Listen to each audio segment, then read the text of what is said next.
Adesmama abono nsia ya mamu nyina to. Omemu nsam ni ama wodo ose de ayansa ani aboabo ano atudin anwumre no nsia kasebo a ye ne yetiefu asi hu nkonyan. Utie free peace 104.3 FM so okay 101.7 neat 100.9 Nimi ansa was sepa sabaka dance na kra. Enwati hello 101.5 FM wedum Kumasi. Ghana man tem ya dunsia baby a wote yenkan. Kasa fidie ba seduesie anim ne akire kwamnone a best diasa. peacefmonline.com ghana today.com nso yetiefo benya bi wo ho akan. Die di kase bonimu akotene binie. Professor Mayor Kumfi and Penny4 Ebon Kwadu say $2 million wama Ghana boka Skytrain Hunsensem and team. Afe Yera Kwabna Edubwa Hine na beto jasi ya sanso asone pechi. Yedi kama ni bill Nelson Yadia and Penny4 Jan se wonkom. Penny Kwancha for ya wa freedom. Edi ama MPP ama nyukono nanabi and waka setia Yera Sami Jemfi se wo yisika wo bedrum edma nanagrada. Dealing in foreign exchange under the Act includes the receipt or payment of foreign currency, which Sami Jemfi is seen to have been doing in the video. What the petition emu do at the commercial Penny force when you should move fan Yera Sami Jemfi dollars and won't send some no at home. After Vice Chairperson at the Mabijukoya, Womusha Humeshamun Sam were my Ghana Masre, say what my Ghana education yan share, see Anquayana Amanyasem. No school needs less than 12 unit classroom block or mostly 20 classroom block. And a dear Casa fan were my Ghana gas and Penny for ya. One near Edumeko be the one sashanti as yapam as same. To do an office with for ya. One more colon were dear to Jaya watch as a senior city. Now who are dear Gusua Eban and Nadia Quabia so Becca Senunti. One more 10 yoma bosso. Me do no matter so dear. And yes, I'm the Yaman bar. Namasumati. Enyumrensem pika we hunu yesin konya yade esomo yemfa seda emanumekoi Onsons chemist at the Onsons garlic capsules aboa mamiwo system nya ahoden kotia nya no wente yade anka won to fom da MTN ya sorbo a wonfa no nyonko ma akotokro nka soro da network ne so de se high sense Ghana ewo home appliances ya papa yade siesie fie no office Dolphin roofing system na boda so said ya tibia obeboso kama budget cash and carry brew jeans energy drink 20 years still counting Raoul's pharmaceuticals yo aye high lady virgin wasia esiesie woba manitimu ye wobesima Pepsodent to ahoden wo mu a se wuti wo sia no pa wo bambo kosi anumre wuti na anumre nso a wo bi kosi anopa enne spices ye wadwa so a obi aka ho asem aye ohene yire spices said me koyada wurumene se amansan tiame kwabena mafo ana ohene wa kasebo ahene na afi Mame akosua etonam afa nsem no nkyeremu enie na sikasam soafo Dr. Keso Atofosen ene wode ato adwadifo a wo my Ghana anim se wasro mwada eniema bo omonte so esane se said CD no asi agirane nanso pa ama dollar no fo a na efo no omo hwe se ometi enuane ebo so ntitu ne yedie no se de be ebetimi abo ama Ghana fo ho atimi aheha no wo mo na no ene nam so Ghana Union of Informal Workers Association trotro Yera Enoch Bio Ede Atuja se enyamianim no kwani asam asoafo ne kan ne kwan so a no woni adwadifo nkabonko bedinsa wo so se de be betimi aboa na o matemi ate enuane ebo so na ne nkasa yemu na o ka se dodo na bro mo kofa niema no na inflation no ana se CD no na je se fo na efo na dollar no na wosoro na wo mo ne o mo beka se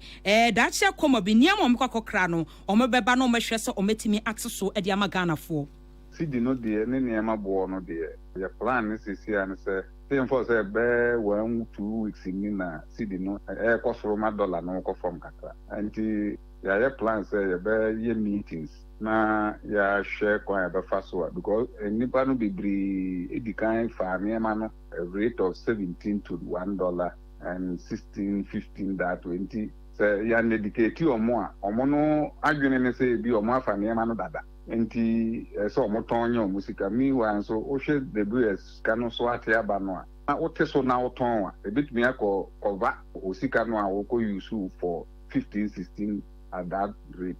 Until a plan say a bear your meetings. Na yene yenkrofo no akasa na aja omoate so okro omoate so ma yenyina omoso wo a wo ton ade no kro o te wo ne ma so a ummumu na obenya fa so omo because ye betumi ato no bebiri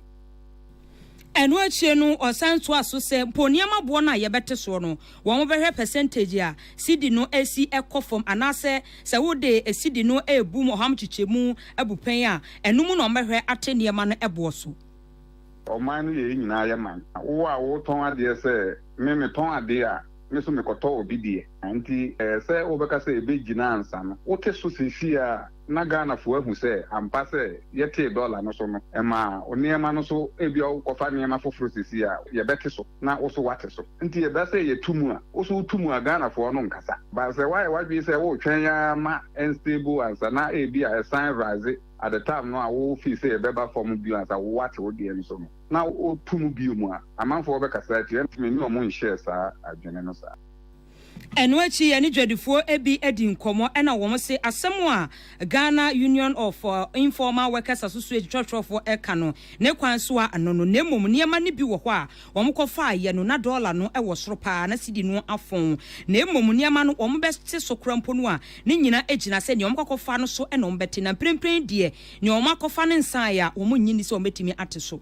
yemfa no say dollar no ate by 4-5% ya yesu betumi ate so be about 3%. Di ye behwe no sa percentage wide no na ye dwadifo no titiro no omum nim percentage no asem no nti no an say be ka jom say at least omhwe kon omefa so ometete niema no so kakra e be ye indication say ampa say dwadifo atete niema so na Ghana fo ntimi nto na say e ba say yensa ntumu a na Ghana fo appreciate yensa dollar no ba from no mo so mo tey so ndi se mo atumu kura na je say dollar no na ama mo say atum na so mo nkasa ntia yesa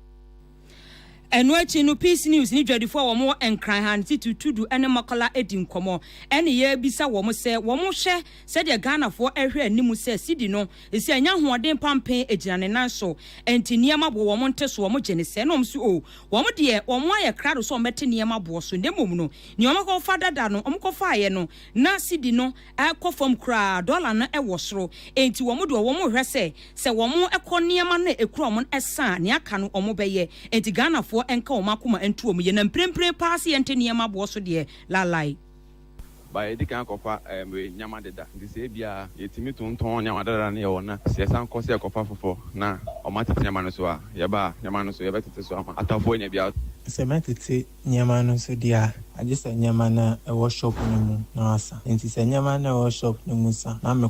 kofa foforo o bebi a me kofa nyama na me do ono mate so dia ende se me nyama no ba na me so matete so ye sa na se me kofa foforo a we me duru ho bebi a me fa nyama me duru ho na so matete nyama na me koto no so dia ena me ba me timatete de me makofa aba na me beto me timate so ba se me kona se yente nyama na so dia me so me ba me instrument so ko so bibi amekofana no mante ndi sana mesometono se afina abana $10 so ana yedikan so akofanya mabego enti ndi aje yenti menti so aje efenesen yedi ya tonton ne madada ni nyina ewi ana akofanya mafopra ebetuma tete nyama so ene a woti ye adwadifo a wo to do na mokola yenua Sandra Blema no ene bo asansem ya no ebesom ye to akase boyi eso Ghana mampene His Excellency John Dramani Mahama wo akase akura kasa wo bo akyerese nyame ya adoma enche wo my Ghana ye dane modi akọ green energy sane be ye nyina mahoden ye twi bi fi nsuom na afi ye twi bi di fi mframe mu ena afi so ewie mu mampene ato so bo akyerese Ghana fo nanu yada ena mpene fo to wo bo ase ya amamrani amane Renewable Energy Act no hontoma sane be ya ebetimi abo my Ghana ye pepapa na wato so ya wo bo akyerese so my Ghana mu a ba no energy ho nsɛmpa de nsuom na brano ye twe edi frame na ye twe firi ho na ye de abantino ya na to de bia Ghana fo ye timi bre papa ba ne nkane ho nsɛm a enhyɛda enyina na so wose ebre mu de mpanifo guso a wo ye hyehyɛ sane be ya efa no enyina mahode ye betimi nya efi ewia emu wose Ghana se ewia ta bo pa fiti anopa to de bia be se no ndu se no na ewia ewia na hyase atwe ne ti akoba ne se ye twe energy e de fie ewia mu se yankanya de Ghana for ye mmobom wase kwan bia so ye betimi atwe se ne be ya ye beton obi di ama amanfo amaso Ghana for anke eguso a ye kase de ade ye ho papa mampani bua kire se nke ye ma bia ye timi ayeye woto an nkase no wo bua kire se si anom wo mu ato obo ase sinkonwama eba no solar ho nsensem padia ehu tumi krata no ye de ama companies yahodo bi okroma se nyame ya adoma wonsi nkonwa se ne be ya eba no solar ho nsensem a wo betimi aboa no kama pa na afeso wache ede asom Ghana for wo se aman bi ahyase eye Germany minus sa aman ni se no wo mo hyase ni se nkakra akra se ya na afe nipa dodo na abua kire sa nya bi ante ebeyi anase enye yim wo mo hyase nkomamu na so esi eguso a ye kasa se wo de wani chem wo Germany minus mu a eba ne energy ho nsem a ye twe a ewia no ho ene ye twe efre ama bi wo ho no wo mbua kire se ya na heat anase wo so ye fi asase na se ebidie eye emframa mu ene wonya energy ne efre Ghana mampene excellence John Dramani Mahama wato so ebua kire se nyame ya adom na nhihye ne nyina wie peye se ya Ghana for dum so edi dum so de kwan bia so enya de betimi ehunu bi ensem pika we hunu wo kire mu. We all know we're in transition to green energy, and so we passed the Renewable Energy Act, which stipulates that at least 10% of our energy mix, should come from renewable sources. I'm ashamed to say we are under 3% at the moment. I think 2.71% of our total power production is renewable, and it's mainly in the solar space. Solar, Ghana has a comparative advantage to produce solar because we have abundant sunlight. Indeed, if we could export sunlight, we would be one of the richest countries in the world. And so increasing our capacity in solar in terms of, bigger solar power generation, but not only there, but also household solar, mini-grid solar. I mean, there are many options that we could look at. And so refining it to get the optimum is what we are at the moment. We've given licenses to several companies to begin to set up, large-scale solar, 20 megawatts, 50 megawatts, and 100 megawatts, so that we can catch up with at least a 10% power from renewable sources. But I think that the time has come also for us to follow in the footsteps of some of the Scandinavian countries, including Germany. Ania yekoti Ghana mampene excellence John Dramani Mahama akra to aso ebua kire se 1992 na Ghana ya hyase se de democracy ye de yedwuma wase akoso kama na nso edu bebia ya ne ha adwene se democracy na yeguso ye yusu okrom ha se no nyome bi etosini wo honom wase wo hwe mfisha be se nwotwe bi Ghana fo ye femu ewo okrom ha se asento ne de na wase edoso papa na nso nyankopon cha de oguso a wo ye hyehye kese se ne be ya ye betimi aye nsiesie ba ko an wo ka ho asem party to ne say aban no ya na budget ye twa so my Ghana ye de bo ho bra no ye betimi esiesi na afeso etimi adom Ghana fo nyina da sansem we Salamat Kuku apent ne to ne boase am wo boaboa no e de esom ye afi ye pem so de ni akere mu e wonsam foforo esom MPP abate so no wo mu boa kire Ghana fo say de bia da no se ne traffic taxi e wo ye montene so ntene sky train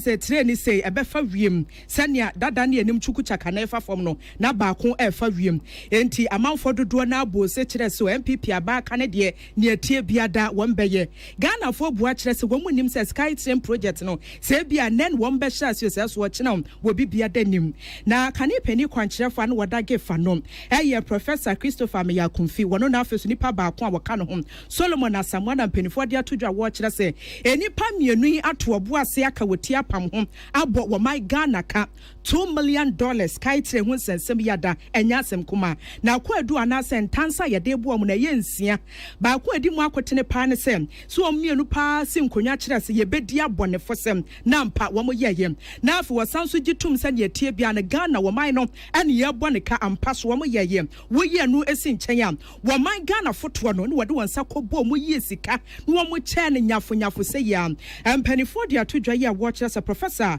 Ameyakumfi bua kire se wono de asem no nya de akwan bia so wodi fo ntino wonu se wasra court no esen ka be ya court ni nya abotre fama ne san se bremu ya ye kase wa ye surgery kakro bi be se wase ne ho adodo ne ntino wa ye surgery na so court ne bua kire se na pache wa na se chawpa na nya de won besom na emom nyame ya adom na afi court ne konkonyasie me bosu ne de toso aduonu na na afi won be se bia plea no won be gia tum anase won monyi ntumu na nipa ba ko kopie mo court ho biom eye yewura asamoa wonu se ye frɛ ne begina adakam na afi ye bisa ne se entansan ayensia ne de bowo se wetimi atena se pa na wo my Ghana sika be te pa hwe se Ghana ya mmoka de na ya de bi ha adwene pa na wonu se bua kire se wonifo ba kokora kwa adu anase entansan ye de bo no wo betimi aka kire wo mo se wonifo wo mo ema court ne bua kire se ya ma ne bill 50 million any bail and penny for kire se wo mo de amanom afi nipa mienu sureties ene begina ne chi wo wi a wo mo pa asase e won krapomponi mantem asase no ena penifo bua kire se sa asase no won be kwa akohwese hunu sampa sa asase wei e won krapomponi mantem na wo wi ye ne wo bua kire se wono ankasa ne passport ye UK die no won fan kopie mu e wo Ghana Police Service in penifo enchen wonja honom ena afi so na wotwe bia so won fa ne nkyere mu e wo Ghana Police Service akache emprensa sane be ye betimi aboa na hwehwe ma patimi akoso na nsem nyina se wie ye no ena Deputy Attorney General go my Ghana mu Dr. Srem Sai Kasa na wo chechem ne nti antanse ati sei ye de bo nipa mienu yi. We read out in court showed that the money, which is $2 million, was allegedly used to purchase shares in a company in Seychelles. As we speak, the accused persons and the board of directors of the Ghana Infrastructure Investment Fund do not know anything about what the money has been used for, where the money is, whatever would happen, where the company itself is. So our case was simple, that you have taken taxpayers' money, you have used the taxpayers' money for a purpose which has not been approved by the board,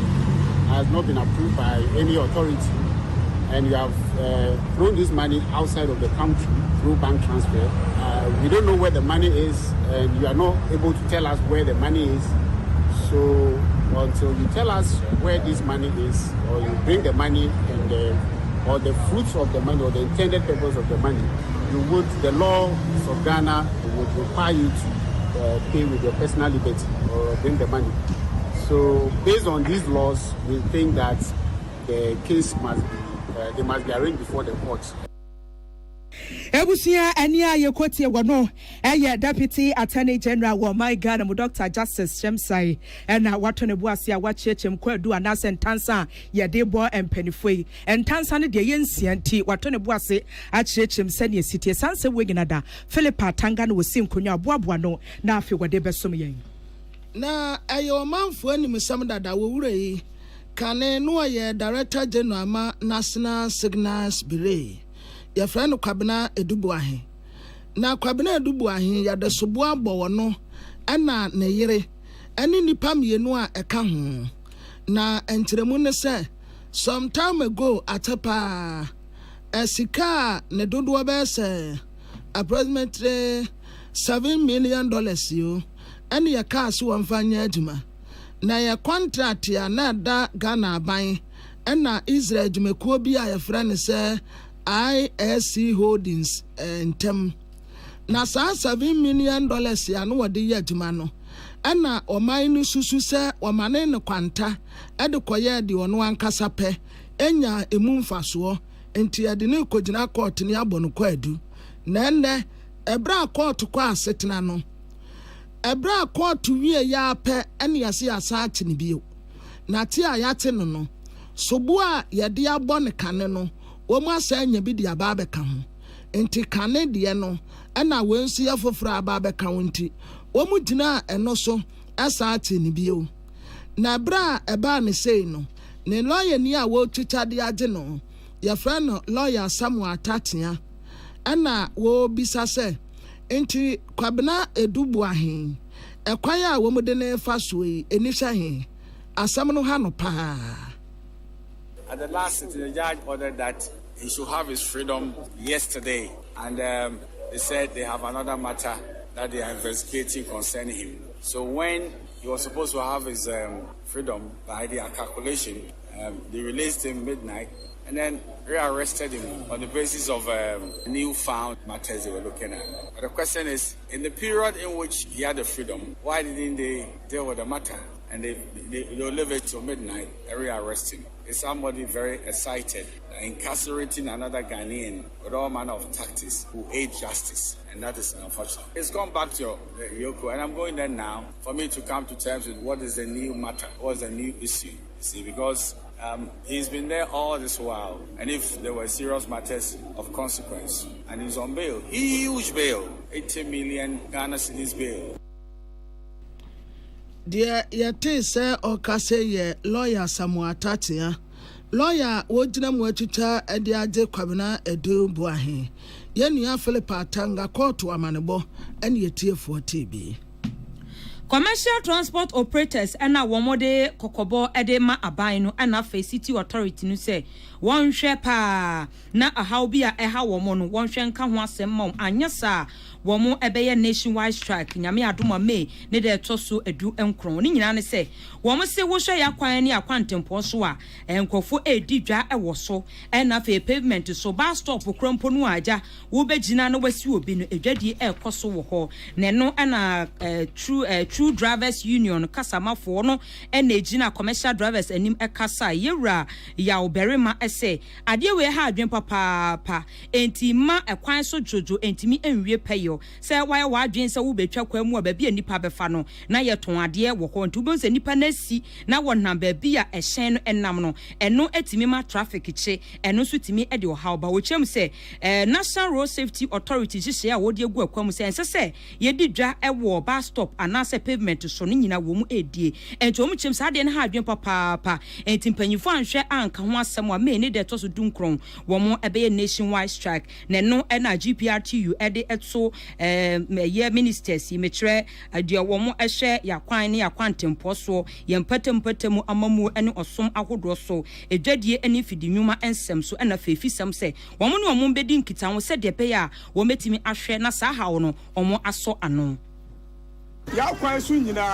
posifo ahwa ma agradifo afa kwan no yenya ba bi nyina na posif kro na eyese wono na fo so mra no wono akwagina agradifo no mu na omo chichi driver fo na nsem mu samba kaya ya driver ba ko no otwiki a track afidie ni ji ni nsem emma car no ekobo agradifo ma enan ewa ahama ena me no kese wo da fiase adenti na ese basa enti yesre Ghana fo nyina se ya asemo aye kan obia muaye don fa no ntumbi ye she authorities ni say omunye die hia na emma no omunyi omon free car kwan no na ye driver for no ye hu ni say eye road galamsey ena ebimo eye ema ye hu ye hu ano na say empanyimfo anhwe ampam omo amfiri ho a nyame adoma edajuada ye driver for no ye adwen say car bia ntu onkra ha na ye dia demonstrate akire timamufo say ye hawa enam so ma ye aduma ye no ye ho kiri ye ni na enu achi no won so a wotwi hyen so e de say to Peace News anim oja bus stop no nyina ya ye kine de kokot ba bia ye begina no nso e ma na hwedwa ho enkankan ne ekuya no kura ne yankoma mu ne Accra Central a police fo ne tugu driver fo ne se wowa a eburu nipa endi ye na asem tietia wa ye ka kira ban no ye ne asem tia wa ne se wonyima ne nyina firi ama ye na adwuma na ye dia man enya hanko uba Greater Accra wey uko Eastern Regional wey uko Central Regional ana ne kankan uko Central Regional ana Kaswa Road kura de na ye enkwasi that Friday say ya antehwi emfiri mpanyinfo anu ya edadu very dangerous. So car break free kra. And so be nyanke pavement be twi e be nyan ukokum nipa. Also de fani paso kunu because I'm not saying jasa. Say no ba. And so say nke be obe nyan untumi nyanti wunya be o say wo nyan wunya be na police si wacho. Twa la pass ya, twa shama, twa kwatama. Twa mokola de woda tantan kra. See me woda ne de wona ase ko. Man na what ado wo e kwan no so no invite emboya kra especially wudu kaswa. Kaswa why overpass amen. Anka say traffic na de emuvu be do ani bi no do ho no mo a traffic na che bon se manity even at obi ti kwam na o ka banku a oton e wo kwan no mu de nya ba bi mpake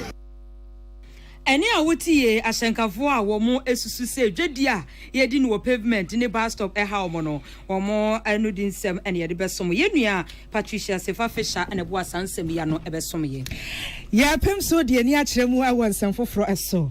Vice Chairperson Edema Bejoko ya womo hwe humesua mu nsem wo my Ghana mra hwe bedwofie wasanso ye mra hwe bedwede ya wogina hwade ma adehia wo work in Tampon North Abato Emphasis Joseph Kwame Kuma no wakasa bo aches wonya ne ntie se double track no esi ana aban no guso a wo ye nhyehyɛ se nyame ya adomo enchem wo ye ne single track wo say womo hyase se ye be ha adwene person say wode wani kire mu e won to asoso ku ahodro wo my Ghana ne nchoso ne ncha asem titiriw ene atoye mantam se ya dankra ne hya wasi aya ne se mpanifo nka mu besi gina bi ati se ya na nka classroom da mu si a be se dumienu e ko be se eduno ha no sa no wusi na afi wo dan mu sa na etimi aboam wode sansam wo nyina to dwabre be to dwasa abedwokuo no wo mo kwa pro e wo atoye mantam na mo wo mo hye ento asoso ku ahodro ne sania hawa wo mo femu ene wo mo gina sie wo pani ato aso akyerem se bia mo koye no ebi ya ade mbra senior high school ena afeta krade senior high school Antaman girls senior high school ho nyina wo mo koye no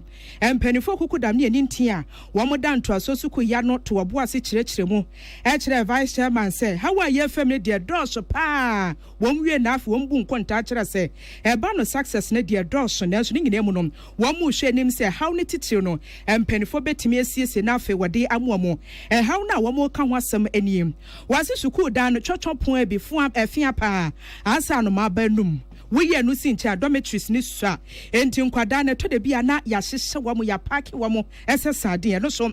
muama adesua ne ade kire ntimi enyina na so na school field e bi kire se wo mo ni bi assembly hall wo mo ni bi na school na nkasa nsase no so enipa bi akwakwaje aboso wo so we nyina ya hawa wo mo fam a wo mo sre wo panini se wa beide won hwem ese obetimi akwa wo mo amua na so mo Joseph Kwame Kuma kasa kire se wono ankasa apro na wo mo kwaye no eye na watch be se miensa na wo mo koye nampa ento asoso ku be se bebre na wo mo koye watoye mantem no wo haw kese anase titiri wa wo mo efemu ene se dan no esusakura dodo ensem wode to aso ni. And for us to win the senior high schools from double track to what we call single track, no school needs less than 12 unit classroom blocks or mostly 20 classroom blocks. Dining hall facilities that were bearing 600 students are now carrying 4,500 students, which means they eat in shifts. It has to be an agenda to go toward complete overhaul of our senior high education. We na wade kokobo anu wade ema Ghana for se yenka ye humum na koba ne se kono kwanto asoso ku ye koyese ye de koya amanyo sam dia anhwe ya na aban bia betena so a wantimi enkuremu ama Ghana for. If Ghanaians don't sit up and come together as stakeholders and we continue to politicize free senior high, then we go nowhere. The next 8 years that we can continue to pretend, but give ourselves 20, 30 years, we are going to end free senior high as a nation, not as a government of any nature. Eni ayekotie wono eye vice chairman Edema Abedwoko ya wo mo hwe education won sam so wo my Ghana mra hwe bedwofie wasanso ye mra hwe bedwani ya wogina hwade ma adehia wo work in Tampon North Abato Emphasis Joseph Kwame Kuma nensam anono empanifo se meko manka bi yemfa nka asema nti chairman Edema Abedwoko ye Peter Kwesi no chu kutoy kasaye wo ye mra hwe bedwani ya wogina hwade ma adehia wo wo akachi North Abato Emphasis nensam odi to dwane se empanifo ya modanto asoso ku ya no mayade papa wa hawa hodo amofam nyina no mwetimi ejina mo naso brane ahye adesuafo ne ye. And we are happy that so far what we have seen gave us the encouragement that even within the difficult situations which the heads of the institutions find themselves, they are doing very well. We need to commend them. What is necessary now for government to make sure that the facilities that they need complement their work, and then to do away with the transition or the double track is what we will recommend to government. So on the whole, I think it is good. The academic performance is good. Extracurricular activity is also good. But where we have all the various year groups in school at the same time, that will be better. So we are impressed, and we thank the heads of the institutions for making sure that they maintain discipline in their schools. Ani a yekotie wanu ye dwemtene ne de ma abedwoko ya wo mo hwe nhomesua mu nsem wo mai Ghana mra hye bedwefie Peter Kwesi no Chukuto wasanso ayam mra hye bedwene ya wogina hode ma de hye wo wo akache North Abato empesua so headmaster ya wada Adiamra Senior High School ano ewo secondary tadi mensi ne mu aya William Techi mensa ne dia wo kan se wo mo hawtitiw ya suku ne efemu abesi ne ka Ghana ban pa akọ mo mu anko mo ni beje pa eye adan. We have some spaces. We have some space because we've been asked to come up with a roadmap, what we need to get before we can come out of it. And we need 18-unit classroom block, and we have land for that. We need girls' dormitory block that would house about 300 students. And so once we get it, we have a space for that. There has been massive encroachment because if you look at the original cadastral or whatever it is, all these areas, including the private residences that we have over here, they are part of school land, but people sold it, and so there has been massive encroachment. But for now, what we have, we are protecting it. Ani abusia ekotie William Techi mensa wano ye penia wada Adiamra Senior High School ano e wata ade ato mantem apia dan kwa Rock FM en wo boaboa sansem we ano besom yen. Central Regional Council of State member wono so no ye Tifu Atimukwa constituency NDC Amanyuku omo chairman Honorable Hakim Adai and Wakase watrese akwanya kane MPP aban na wo ya wanya ni nyina NDC aban ebetoa ni nyina so kama na wo se bi wo hono a eyesikasem enti ama contractor for dodo no a wo mafiri kwan so na obere sa kwan ni nyina wo mu beyie na ebro de asem tu da se no wo mu kwa inspection akɔhye rosua ɛwɔ mpotem wɔtitiw ɛyɛ tufu praso na wɔse tufu praso akwan ne de anya kra especially ina rosu no sa wo hye kra sɛ yi a efree transformer no ase baby a esta meja aka etew no ɛna esta sa konso ka etew wonsa nimfa so sei ɛkwan no ɛda ntem hɔ no mo a fabrama amadan n'echi edefa antiajofa baby ana ohonam no ede to asoa de kwakwame abebresem wo ede si antimeri jansen ede kobra ebi mmenimu akosi kwade nne saa kwan ni sei enya entuo mo ba beye na yegusu kotale sem enya no nko ampo ameria jansen ehwonom nso the same to baby ana nko oton waachi na enne baba oton ayi phone accessories ewo honum sei ehwan so asesu wo moye na wudi sanea kwantie fiefie wo edefa baby ankremofo da ne si edefa malam dawda ase wa de kosi tofo kwan mu a ehwanum nyina yenye oba old person at the same thing a free hospital dancing wo edeko baby a commercial bank ne wo no efa baby akwesi ade etie no a ede kwanioma krom kwan no so ede afa baby a wo mu de aye nursing school no a de kwasoro wo nyina no ehwan so the same thing kwan ne yenye ede kwesi baby akwabena frank isi ni da no ehwanum nyina wo mu anyeye ukoko kwa ase a saa banti ase ehwanum nyina yenye baby a na antia message woto pan no yi ede trawa no mu akọ master edu sewo ede kotwensuo koda saa kwan ni nyina yenye enti ye ba beye sani abanfufuru ya wabayi wabase obaye Ghana yi obase obaye ma contractor for ho ato enti obi a waye ode nsa kan adwuya obe make sure say sika ewo mu no nsa be kan na contractor no onso wetumi akosite aban we oba say enwoma na dada na asese no eno oba be yi nti contractor bi o road bi so on kana command no yim say omampani yewura twonda mani mahama waba ne de waba ma obi a to be make sure say obi a ne sika na ase bibia wo bia no nsa be kan to obi an kana command no yim. Dear Yate say Okase Central Regional Council of State member ya wasaye Etimukwa constituency NDC chairman Honorable Hakim Adai and Wakase na District Chief Executive for Wotifu Etimukwa Honorable Isaac Yosen and wadi be to aso a watere say so far contractor for no o se o ma ho keka wo mu de ye adwuma no a nani asopa na baabi te sɛ efitufu praso baabi a esiyɛ no wɔ no ɛde bɛsi na ma wanjanse baabi a wɔn de hɔ no mu ayɛ dwa foforɔ no a oba w'anim a ofa hɔ kɔtene wɔ aho no baabi a nwiesu wɔ no ɛfo ba kwan no asɛe a bɛsi garden baabi a ne maame sɔfoɔ na kaba ɛkwaku pra na ne maame ɛwɔ no ɛwɔ nom sɛ ɛwɔ nso nyɛ ɛde bɛsi Antieku Afra n'anim wɔ nom nyinaa nyɛ kosi filling station wɔ ɛkɔ prɔtoa kosi baabi a Sweet FM wɔ no nyinaa kwan no nyinaa nyɛ yɛba abɛyɛ no nyinaa kama kwan a wɔde ma last year 31st of December 2024 and abandoned sign contract. Yeah, and this Amanyuko, your Papa John, Dramani Mahama, a dano, ye buy yen yashe, Emma, or share at the fair fair, you call round, say, Yehuya, it to me, a year, Emma, IFA. Mebo contractor, or ye Jumano, so Apaso, why, dear, we share Jumana within from December to April, yeah, but let's say 4 months, but we share Juma, why, one shop because we're taking more than 1 year, and why I say, by 4 months work, Nayada, and Penny, as to say, or buy it, one can say, abandoned the sign contract. Let me get to baby. You're not sure beginning so as a 10-kilometer road be about we are 6.6 kilometers, 10 kilometers and so. I'm back home. Dear Yate, sir, or Kase, your Dostate Chief Executive for what you for Timokwa, Honorable Isaac Yorson.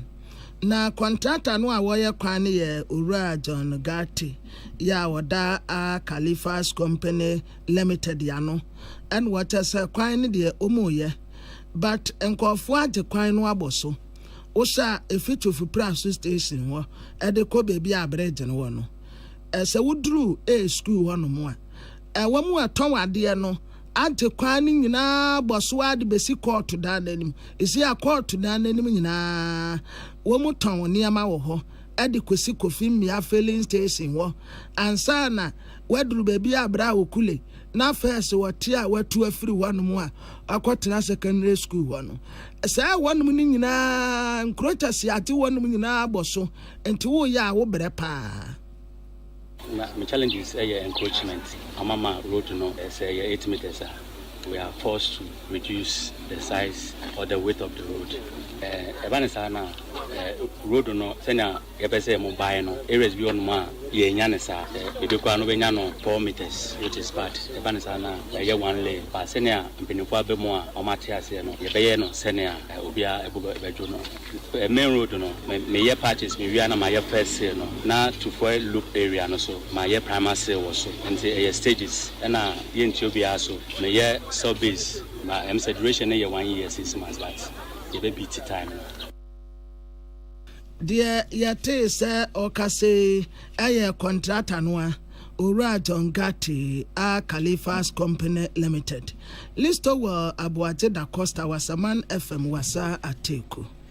Asemfo su agedifo ene timomfo a wo ete wo manfo ewo ho no ena wo de adesrede de ato aban nanim se wa meye wo moade a na ehu ena ebo wo pa esane se wo ekodwom anasa wo na wo makwantempo so a wono a wadwen mu eha wo mo no etete wo pa e ma se nyame aye wadom ade ache wakodwom se agya ukosie wo niema no waton wo betia ne se obi a na adwen mu ha no wo ba begina wo nipa na wo beto ade no na wasi ni kwa wo ma ne ento ade ne ba se ha papa bikura wutra anye ye na oto hya wo so a nyame emfafi a na kyese asem ade ade ato wo enti sede asi akoye no musra ban ne se wono a wadwi mu ha omo no e wasemfo so ne dooso enti panifo hwe na ofa hyehye ngu akom sede be a wo sa ha wo no ometimi ayi afiri ho amadwadifo ne wono a wote asemfo so Ebe unse different bodan for bebre na ba ekuro enti sanka bodan for de bekro mi susu sanka empe baby e ma omo ai de won bekro kogu a bia ye behwe omo ne a na so won nam krom basa de ayesa na enhye nkuran aba omo obi ode bebo asanko for mo so ayete say ya ha ne ayete na kai no so ye ni beje ho omo fom na nsi fom ni say bodan for na do so ma future mi de be abusia ne say sa omo mo de say ne say baby edan bi no mbepe de omo atum no omo ahwe omo a yesin say omo beja omo pedi am no ma anena nam sa so say mpayfo hwa na omo yi ho fia o hye nche nam ne besi ho no ma bodam ni ba ko onde wa woro no ho oba no obegina ne yi nam ne bi ma na obegina ho no ma no ma wo pese asisa nam ne nyina no ede ne de ma no obi bi anu ogina ho ene omo nam so be 10 kro obegina obi aso obi abema ne bi kro okokro obesa obi okro obeto kro ade bi awaya obegina wotimi anya ade obeto no okro ba ko bi so ofo sukro on de wonro ne ho ye ne ho bodemani kan oba bi adokuni sia no ode ne pe no abeyi no ode ko tu ode ade abo e fruma wani na nti omo nam ha mu ye hu obi akra this one watam na ode ko wutumi ndi finish obi nam kra sia pe odu na ode nsa abom na ode de make ha omo ni bread e bebre ko omo tumi ni krum afen so wotwa wade no abegina mi hu mi sa bi ho na ye me ahomti Enwachi no Asinfosu Municipal Mental Health Officer Madam Theodora Minta ese ha dwen papa pasa wo na Asinfosu montren so a wo na wadwen mu ha wo so wo nenam ho na edu ba bi a ya na de wo so wo ye fa ho ne se ye ma wo mu aduro mo mo nom na so sika no ewo he eno so akoya ade ha dwen abusuan so wade hye anya sa wo ha wo no enni sika nti wo ba hu se wo nenam montren so saa nti aban ne hwe enye ho bibi se mi hu ni sa ya na me atete but hands are tight into the board ma wen shada ntimi nya ho hwe sa money pano because e bia nka your systems ni ye ejuma e bia assembly no ana say there are policies e betimi dia aboa eyi sa nko form ne nam kwan ho apa ya rehwa mo a they will be fine and omo akwa but policies no se bia nya ejuma na yenso ye fie ene ye society no nso the family support and that things no eni hosa ena nipa no e de nam abonten like etete me if you say be adwum how no medical condition nipa no ye hu ne ntem na ye pa ya rehwema na I think so be fine Enwachi nso woto aso se free January ekopem March afi ya aboso memiensa no cases wo manya na duasa ba ko na omosan so ewo oha miensa enso wo ho a na chese no so ha adwen papa enti no ade na akwakoye chese ha adwen se ozuzu se mabunu no anadodo na ede wo ho hye ndrobone mu na ensa no woden wo mo no na bebre nu nso so ne kamia se depression ache wo mo eno na nam so a ede sa ha wo no aba won so yesi afie yi mu no bosome miensa etwem no yenya omo adwunumu haw Asinfosu anka se St Francis eni Fosu polyclinica yenya enipa beye se eduasa baako sa haw yi ato omo aba bo omo wom dada eje ayarehwede omo twem be 300 enipa 31 ya na se eduasa baako no adwunumu haw ne ewo mu nchichemu obi ane ne de na se dia edi ntintimai pa no eye omo ye nubone obi a omo mafa numone ama omo nya nsunsanso a ye adwunumu haw no ye nyamu 12 ena omo so a se be omo anom nsa na ensa no nso ama omo adwunumu haw no nso ye nyamu enkron na enwachi no ode adesrede eto aban na nim se ba bi aduru no agisa aban ni bam na obeye omomoa enwachi nso ode to ankrankran nim ne wono wonsam wo bie se wo mo embeboa mental health facility wa Asinfosu se de be ya sa hawo no ometimi aso ano mental health and also eka health related issues ho nti ye be stress omukọ internasia omo enkai na mental health treatments anka enye sikasem enso sesei no ahoɔden ni hɔ yentimi nya nnuro ayesese yenya ede ema ya airfo se ne sese yenya enti no kakra bi na bi aban ne timi ede breye nti wahwɛ no kakra manipa no na ho esisi ne ho so anka bi ese so onom ne nnuro kakra na ode bɔ ne bra no won se busua na pa aba na afi omo agya na jeje mu na nipa na kɔ back to square one na yesre se omo mo ka bi ewo mu no omo ntwa omo ni embehwe na yesa abode rafre afoforo bia wo pepa so beboa mental health activities especially Asinfosu municipality ya pono ebie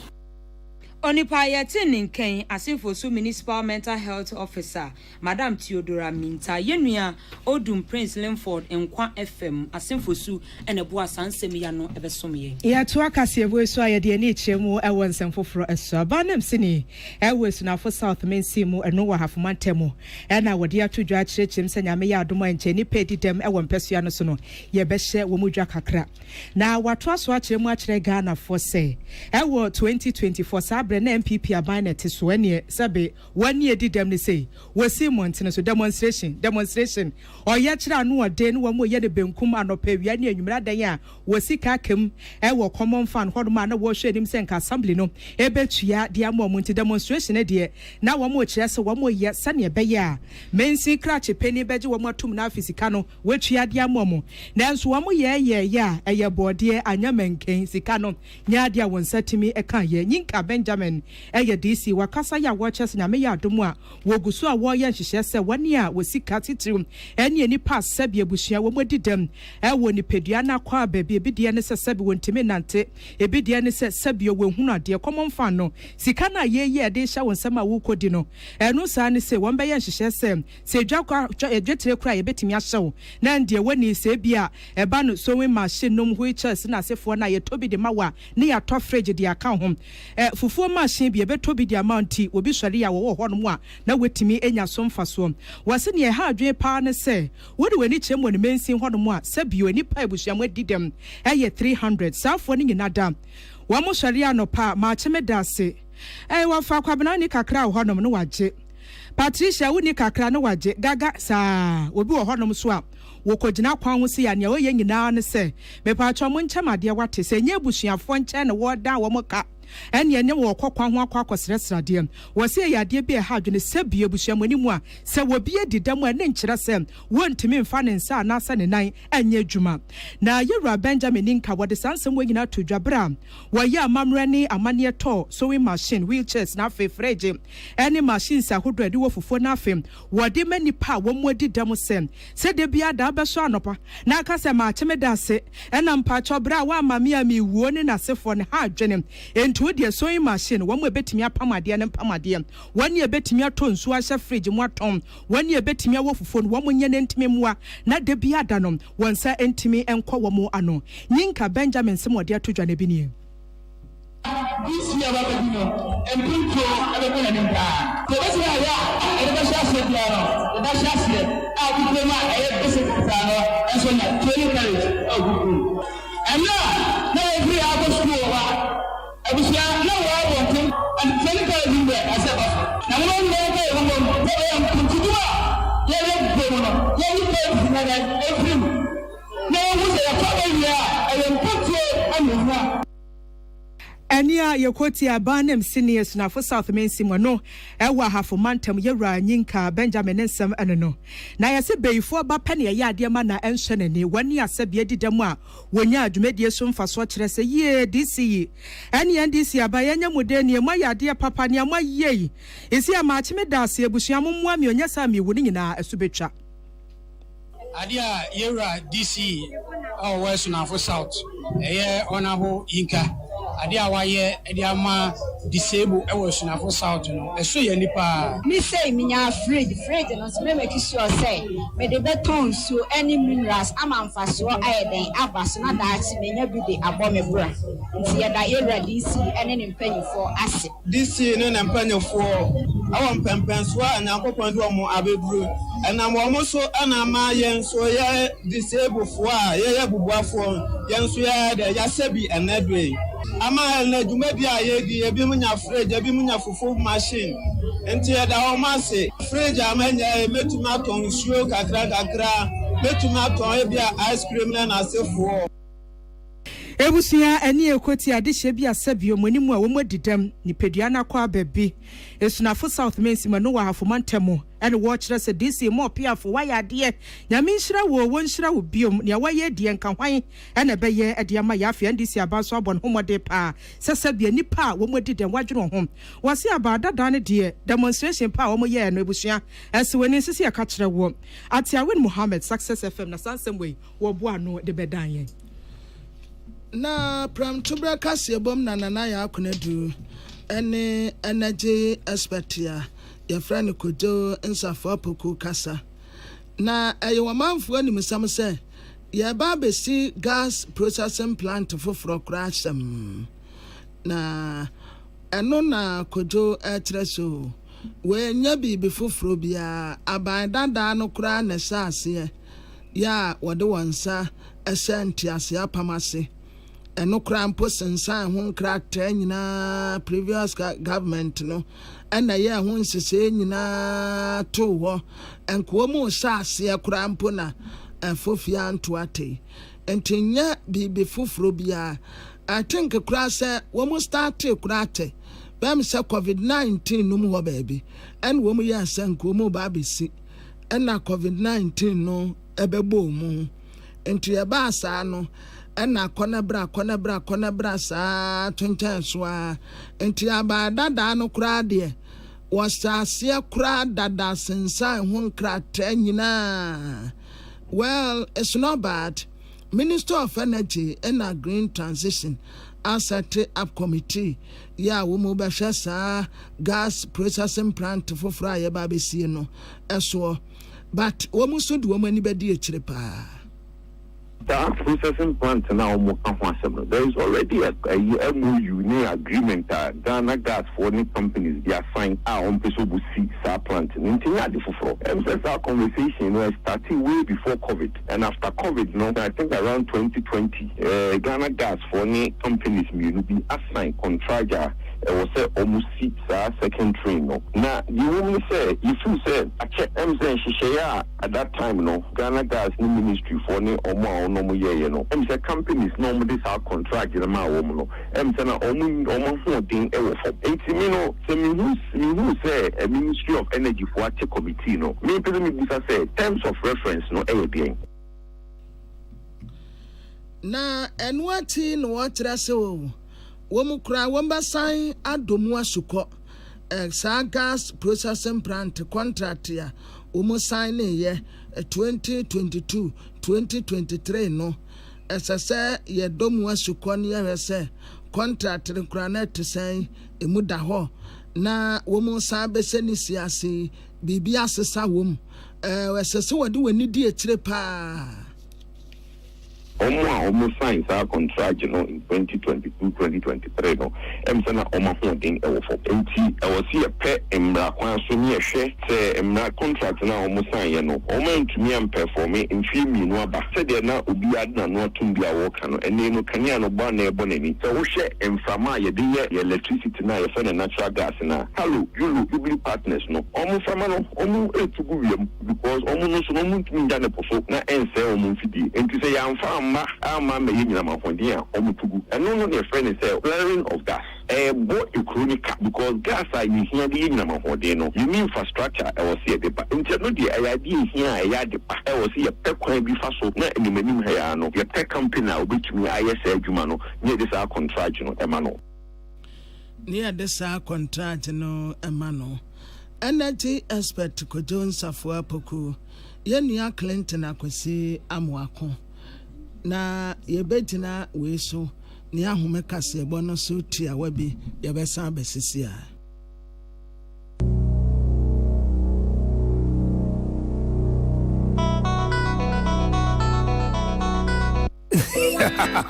What be some plumber? A damn pipe no di boy adwuma no. Kai no say DPS pipe nko na onfa mo adwuma bribia o. Esan gidi amenya wo DPS pipe mu nti. Me mfa ni agrokra o. Enti frɛ 0543 662 727. Pomachina kwan was Spintex Road, Coca-Cola chiriwa. DPS pipe. Gidi ashenso die. DPS pipe. Pipe nyina hene. Happy delightful June. Swashilala, chichi sauce. Afrana pa. Epe pashu breakfast and was in woman. Joe happy delightful juice against with toast, cereal, and even them cool. What a we a bread and fifi. Monster fridge man. Happy delightful juice. One of what? And you be happy man to relax anyway. So I know when you're. Let's say what a chamado. Happy delightful juice. Off and a baby I bring you all day long. On fruit juice. I'm happy delight. One different flavor. Different size. You number 1 letter. Number from NG 150 and 250 ml. A baby healthy life shows on your supermarket. Happy life fruit juice. Loaded with taste. Tune it in. Turn it up. Peace FM. And rip off the knob. Mamprusi Youth Association Award Binduri chapter and a womode adisrede de ato aban nanim se wonhwe na mentem ho ase asore ewo boko ene ho nsem no wonhwe na wonka ho asem eno na panyipa woda Mamprusi Youth Association ano Alhaji Alhassan Peter Adams ede eto press conference ebra na omone ensentrofo edi nkomo wade to mampanyi John Dramani Mahama enimo Minister for Defense, Minister for Interior ene Chief of Staff and a National Peace Council on strikes and we tune for say to tosu emienu say one share no monka ho asem said the beya mentim ho ase asori wo boko no eto betimi atwa. As a result of certain mishappenings back in our home community in the Upper East region, Binduri. Binduri, for all you know, has been in the news for very wrong reasons. And we, the residents of Binduri and natives of Binduri, we are all born and bred in Binduri. Even our great-grandfathers, we've coexisted all this while for well over 600 years. And as a result of the Boku chieftaincy conflict, there has been a deliberate over, and this thing has destabilized the community. So we thought that we should let the stakeholders, and for that matter authorities, know of what is happening in Binduri, so that if they could put certain measures in place so that life could normalize, it will be in the best interest of every individual. Enwachi no ena wase wo hye bambon nsem a ekoso ewo boko no a ha adwen papa aposifo mienu a yeje wo mo enkwa afiri wo nsem ni nyina mentem wase sorry ama menu kase posi ni bia eni ho nanso yede bambo for soldier for mema no ebaaye no bepem ne said your how no city no saa na tie. There is no single policeman in Binduri now. Following the murder of those two police cops who were on motorbikes on their way from Bongo into Binduri, and they were murdered in a suburb of Binduri, the police have all left. We are left with only the military, and as at now, even if they were not there, the better, because we sort of think that the security are around and we go to sleep before we realize what we don't expect is happening. It looks as though it is a planned something. That is what is happening. So we are calling this press conference to let not only the authorities in Ghana know, but all peace-loving international organizations are going to be copied with this press release. Enwachi no okasa ye se wo mo gidie pa awo tunfo say tutu otoso ebienu asantehene mu se wo be hye masundwe atimi abanti no wo mo ehwe nanim se wo be hwe na asundwe atimi afanto pafra ewo boko ene ne patamu. I don't know what is backing this. It is more a tribal conflict than a chieftaincy conflict. We are peace lovers. This tells you that the Mamprugu youth have a lot of esteem for their elders. They don't act in vacuum. They must always take instructions. That is how we are brought up as Mamprushes. So if an elder is handling an issue, we don't abrogate the efforts of any elder. So we respect the Ashantihini as much as we respect the Nairi. So it is as a result of what is happening intermittently, even though the process is going on, that we think that it is absolutely necessary for us to hold this presser.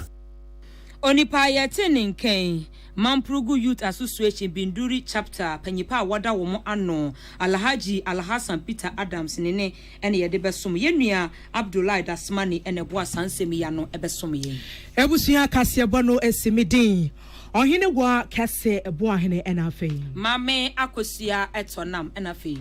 amansan tiame kwabena mafo yade asenda ma Osons Gamesia wode Osons Garlic Capsules Ebua ma immune system nya ahoden kotia nyarewante yade anka wonto fom da MTN network ne so ede